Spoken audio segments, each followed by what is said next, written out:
자, 잘 찾으셨네요. 자, 다윗은 유다 베들레헴 에브랏 사람 이세라 하는 사람의 아들이 있었는데, 이세는 사울 당시 사람 중에 나이가 많아 늙은 사람으로서 8 아들이 있는 중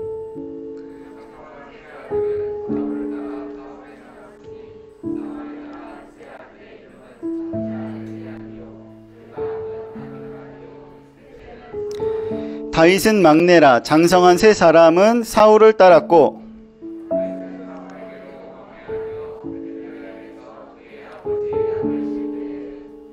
그 블레셋 사람이 40일을 조석으로 나와서 몸을 나타내었더라.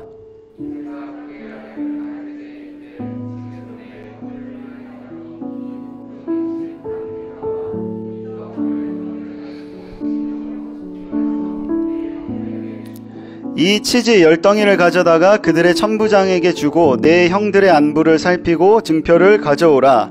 그때 사울과 그들과 이스라엘 모든 사람들은 엘라 골짜기에서 블레셋 사람들과 싸우는 중이더라. 아멘. 있습니다.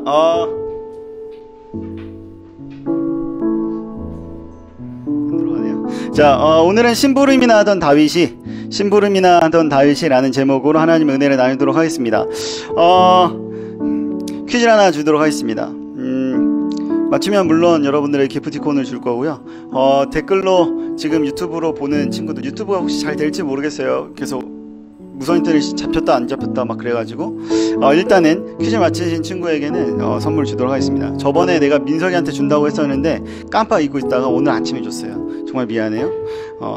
만약에 전사님이 기다렸는데도 안 준다 그럼 전사님한테 따지듯 이야기하면 됩니다. 달라고, 뭐 하냐고 이렇게 얘기해 주시면 됩니다. 자, 2011년에 광명역에 실제로 있었던 일이에요. 2011년 광명역에서 기차가 탈선을 하는 어마어마한 사고가 났었어요. KTX 열차의 앞부분하고 뒷부분이 서로 다른 선로를 타고 가면서 사고가 발생했는데, 역사 진입을 앞두고 이 터널 안에서 터널 지나고 처음에 오른쪽 진입 신호를 줬던 관제센터는 이상이 발생하자 뭔가 좀 이상한데? 발생하자 다시 직진 신호로 바꿔줬어요. 선로를요. 그러나 열차의 앞부분은 오른쪽으로, 뒷부분은 직진 선로에 가면서 엇갈리면서 탈선하게 됐어요. 앞에는 오른쪽으로 하고 뒷부분 직선으로 이렇게 갔죠. 그래서 열차가 탈선하면서 엄청난 사고가 났습니다. 이 사고의 원인은 어디에 있을까요? 사고가 난 원인, 2011년도에 실제로 일어났었던 일인데 다행히도 완전 큰 인명피해는 없었어요. 뭘까요? 이 사고의 원인은 직진 신호로 바꾼 거 땡! 정확하지 않습니다. 가격을 3,000원에서 4,000원을 올려보겠습니다. 뭘까요? 사고의 원인은? 왜 사고가 났을까? 5,000원으로 올려보겠습니다. 왜 사고가 났을까요? 기차 문제. 지금 검색하는 친구들도 아마 여기 있을 거예요. 기사가 났었거든요. 다음 기회에 또 있습니다. 문제가 뒤에 또 있어요. 잘 들어보시면. 사고의 원인이 밝혀졌는데 사고의 원인은 나사가 제대로 맞물려 있지 않아서였어요. 그 전날에 선로를 변경해주는 그 선로 전환기에 나사가 문제였었는데 사고가 있었던 날 새벽에 코레일에서 그 선로 전환기 내부의 케이블을 교체하는 작업을 했어요. 근데 교체를 다 하고 그 나사를 조이는 것을 깜빡 잊었어요. 그래서 나사가 조여지지 않았어요. 그래서 오른쪽으로 가는 거, 그 직진으로 가는 거 둘 중에 마음대로 선택이 안 돼가지고 나사로 인해서, 이 너트 하나로 인해서 엄청난 큰 사고가 났었어요. 저는 이걸 보면서 우리의 삶도 좀 이거랑 좀 비슷하다, 우리의 인생도 좀 이거랑 비슷하구나 라는 생각을 하게 됐습니다. 아주 작은 것 하나로 인해서 인생이 바뀌고, 아주 작은 것 하나로 인해서 큰 위기가 닥치거나, 그 작은 것 하나로 인해서 큰 기회를 맞이할 수 있게 되는 게 인생인 것 같아요. 아주 작은 것 하나, 이것은 우리 인생에 매우 중요한 것인데 우리는 이것을 무시한 채 우리의 미래를 걱정해두고 우리는 그 미래에 대한 두려움 때문에 내 인생에 일어나는 큰 일들만이 내 인생을 바꾼다고 생각하면서 우리는 살아가요. 퀴즈가 하나 더 있습니다. 이건 무엇일까요? 맞추면 그냥 바로 손 들고 있으면 됩니다. 아시죠? 그럼 제가 바로 시킬게요. 3,000원부터 가도록 하겠습니다. 먹이사슬의 최하층에 있습니다. 먹이사슬의 최하층. 나? 학도사님 이러는데 먹이사슬의 최하층에 있어서 방어수단이 없어요. 뉴질랜드나 아프리카에서는 이것을 먹기도 해요. 어떻게 먹지? 이거는 애벌레. 땡! 틀렸습니다. 거의 근접했는데 이것은 환형동물이라 그래요. 굉장히 어려운 말이죠. 간혹 곤충으로 혼돈하기도 해요. 2004년에는 가축으로 지정되기도 했어요. 토룡이라고 불리기도 해요. 준영, 뭐야? 누가 먼저 들었어? 아니, 너 먼저, 은비는 가만히 있었는데? 들었어? 들었어. 은비 그럼 먼저. 지렁이! 딩동댕! 좋습니다. 정답은 지렁이였습니다. 지렁이. 3,000원권으로 드리도록 하겠습니다. 백다방이 좋니? 아니면은 그냥 편의점 3,000원권이 좋니? 오케이. 편의점으로 드리도록 하겠습니다. GS가 좋니? CU가 좋니? 어느 게 좋니? 맞춰서 드리도록 하겠습니다. 그럼 GS로 드리도록 하겠습니다. 정답은 지렁이에요. 지렁이는 2004년에 가축으로 지정되었어요. 토룡이라고 불리고, 왜 토룡이라고 불리냐면 흙 속에 살면서 흙 속에 유기물을 먹고 흙을 먹고 똥을 싸는데 그 똥이 다시 흙을 비옥하게 만들어요. 비만 내리면 땅 위로 올라오는. 정답은 지렁이 이거였죠. 저는 이 지렁이를 보면서 한때 이런 생각을 좀 해보게 됐습니다. 하나님은 왜 지렁이를 만들었을까? 이런 생각을 하게 됐습니다. 정말 쓸데없는 생각 같죠? 정말 쓸데없는 생각을 많이 했었던 시기가 여러분들 시기였어요. 지렁이 보면서 지렁이 왜 만들어가지고 애들 징그럽다고 하는데, 쓸모도 없는 것 같은 그 지렁이를 하나님께서 왜 만들었을까? 무엇 때문에 만들었을까요? 이런 생각과 질문 속에 있었습니다. 네, 그 질문의 해답을 최근에 알았어요. 20년이 훨씬 지나서 그 정답을 알았어. 그 정답이 뭐냐면, 하나님은 지렁이를 우리를 위해서 만들었어요. 이게 무슨 말이냐면, 지렁이는요, 사실 아까도 얘기했듯이 흙을 먹어요. 흙 속에 유기물질이라는 것을 먹고 흙 속에서 똥을 싸요. 그리고 그 똥은 흙을 더 윤기 있고 기름지게 만드는 역할을 하는데, 기름진 땅에서 곡식이 훨씬 더 잘 자라나겠죠. 당연히. 어쩌면 기름진 땅이 아니라면 우리는 그 곡식을 거둘 수가 없겠죠. 이러한 곡식을 인간이 먹고 살아요.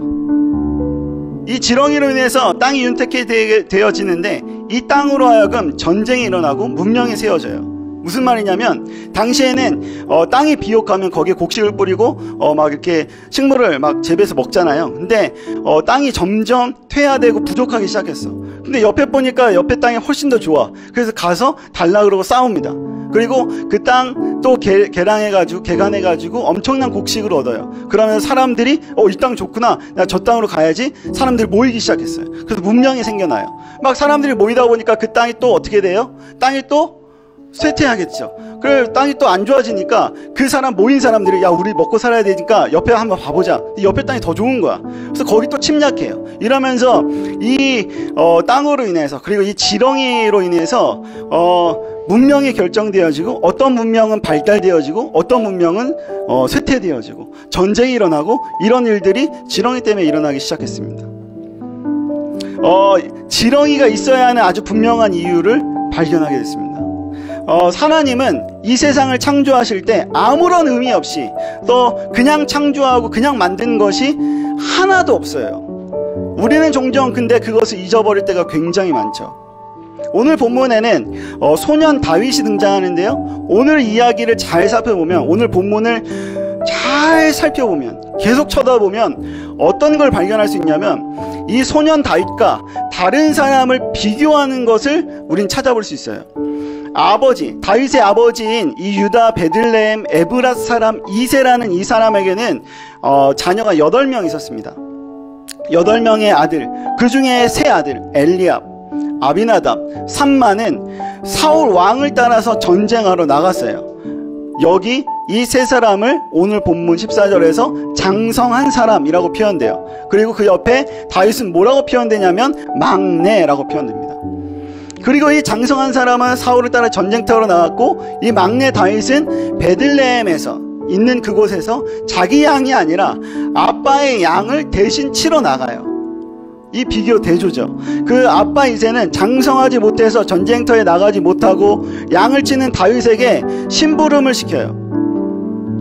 이 막내 다윗이 할 수 있는 것이라고는 그저 그 형들에게 도시락을 배달해주는 일뿐이었어요. 천부장에 가서 대신 배달해주고 그 쳐다보다가 오는 거예요. 다윗은 사실 아무것도 아니었어요. 아무런 힘도 없었어요. 장성하지 못한 사람이었기 때문에 전쟁터에 나가지 못했어요.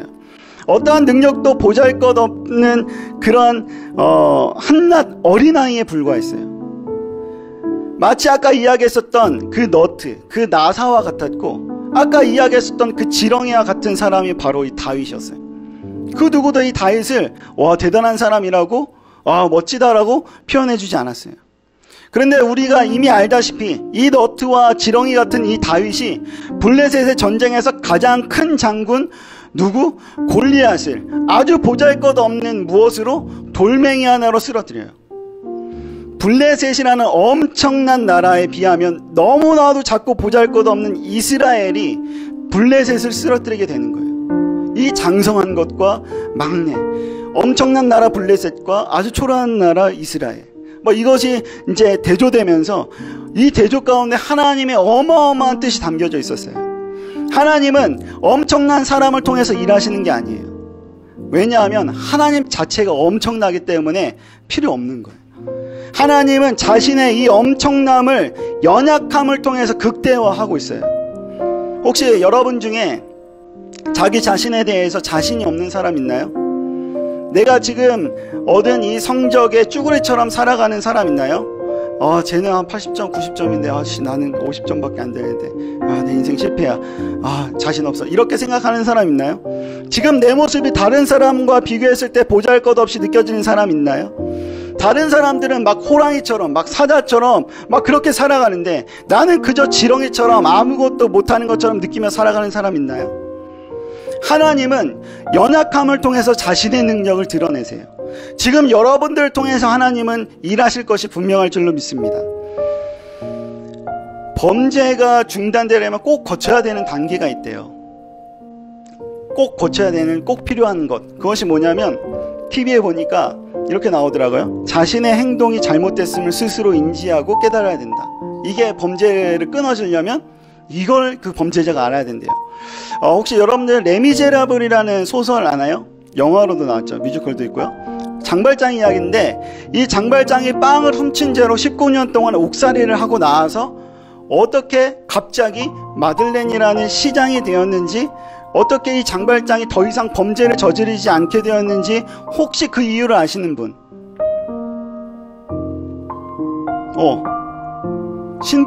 신부님 만나서, 우리는 보통 그렇게 생각해요. 저도 그렇게 생각했거든요. 근데 그게 아니더라고요. 신부님 만나서가 아니더라고요. 어떻게 된 거냐면, 장발장이 빵 한 조각을 훔쳐서 19년 동안 감옥살이를 하다가 나왔습니다. 여러분 한번 상상해보세요. 여러분 장발장이라고 19년 빵 하나 훔쳤는데 감옥 갔어요. 근데 19년을 그 감옥에서 썩다가 나왔어요. 근데 전과자이잖아. 19년 동안 전과자이기 때문에 아무도, 나오고 나서는 아무도 그 장발장을 재워주려고 하지 않았을 거예요. 그리고 심지어는 이 소설에서 어떻게 나왔냐면, 잠잘 곳이 너무 없어가지고 계속 쫓겨나니까, 너 전과자야, 안 돼, 쫓겨나니까 계집애까지 들어가요. 거기서 자려고. 근데 그 계집에서도 쫓겨나요. 그래서 나는 도대체 잘 데가 없다고 생각했는데, 유일하게 장발장을 맞아준 분이 바로 아까 그 신부님, 미리엘이라는 그 주교님이 받아줘요. 그 어떤 범죄를 놓지 못하고 그 장발장은 다시 그곳에서 은 접시를 훔쳐서 달아나요. 여기까지 잘 알죠. 그리고 헌병한테 붙잡혀서 다시 잡혀와요. 그때 미리엘 신부님이 이렇게 얘기하죠. 은촛대를 갖고 오면서, 내가 은촛대를 줬는데 이것도 갖고 가야지, 왜 두고 왔냐 라고 하면서 다시 돌려보내요. 여기까지만 압니다. 이것 때문에 그렇구나 라고 생각합니다. 그런데 장발장이 더 이상 이 범죄를 저지르지 않는 것처럼 묘사되었는데, 사실 이 은총대까지 받았을 때 장발장은 이것에 대해서 내가 어떻게 느껴야 할지를 몰라요. 그러한 선처나 그러한 긍휼을 경험해 본 적이 없어요. 누가 나를 도와줘 본 적이 없어. 그래서 이거 뭐지? 어떻게 해야 되지? 어떤 반응을 보여야 되지? 누군가 나한테 이러한 관대하게 관용을 베풀어 주는 것이 거의 처음이었기 때문에 장발장은 굉장히 혼란스러워합니다. 그래서 너무 혼란스러워서 그냥 차라리 내가 잡히는 게 낫겠다라고 생각할 정도로 엄청난 혼란 가운데 있다가 뿌띠 제르베라는 어떤 한 꼬마아이를 만납니다. 막 이렇게 좌절 가운데 어떻게 하지? 막 이렇게 앉아가지고 공터에 앉아가지고 어떻게 하지? 그냥 차라리 잡혀 들어가는 게 낫겠다 하고 있는데 뿌띠 이름이? 뿌띠 제르베라는 한 꼬마아이가 오더니 뭐라 그러냐면 웬 꼬마아이가 자기 동전을 갑자기 막 달라고 막 그래요. 장발장한테. 아저씨 거기 내 동전 주세요. 그랬더니 장발장이 무슨 얘기인지 몰라서 그냥 애를 쫓아버리거든요. 애씨 꺼져 막 이렇게 쫓아버려요. 그리고 애가 가고 나서 보니까 자기 팔 아래에 그 동전 한 입이 놓여져 있는 거예요. 그걸 밟고 있었던 거죠. 그래서 그것을 보고 장발장이 생각했습니다. 나는 이걸 훔친 셈이 된 거구나. 이 아이한테서 내가 동전을 훔친 거였구나 라고 깨닫게 됩니다. 그래서 그 동전을 가지고 온 마을을 쫓아다니면서 그 꼬마아이를 찾아요. 뿌띠 제르베라는 그 꼬마아이를 찾거든요. 근데 못 찾아요. 그 아이를 못 찾았을 때 장발장이 무너져요. 내가 이 아이한테서 동전 한 입을 훔치는 그런 사람이 되어버렸구나. 나는 그런 사람이구나 라고 깨닫게 돼요. 그리고 나서 그 소설 단락이 끝나고 갑자기 장발장이 나올 때 어떤 모습으로 나오냐면 마들렌의 시장의 모습으로 나와요. 시장님으로 나와요. 갑자기 바뀌었어요. 그 범죄를 멈추도록 만들고 새로운 삶을 살게 되는 힘이 어디 있었냐면 내가 정말 바보같이 살았구나, 내 인생을 허비했구나, 그것을 본인이 깨달아야 되는데 장발장은 신부님을 통해서 인생이 변화된 것이 아니라 뿌띠 제르베라는 아주 보잘것없는 이 꼬마아이를 통해서, 그 꼬마아이가 실수로 떨어뜨린 그 동전 한 입을 통해서 이 장발장의 인생이 변화된 거예요. 사랑하는 여러분, 아직도 여러분이 보잘것없다고 생각하시나요?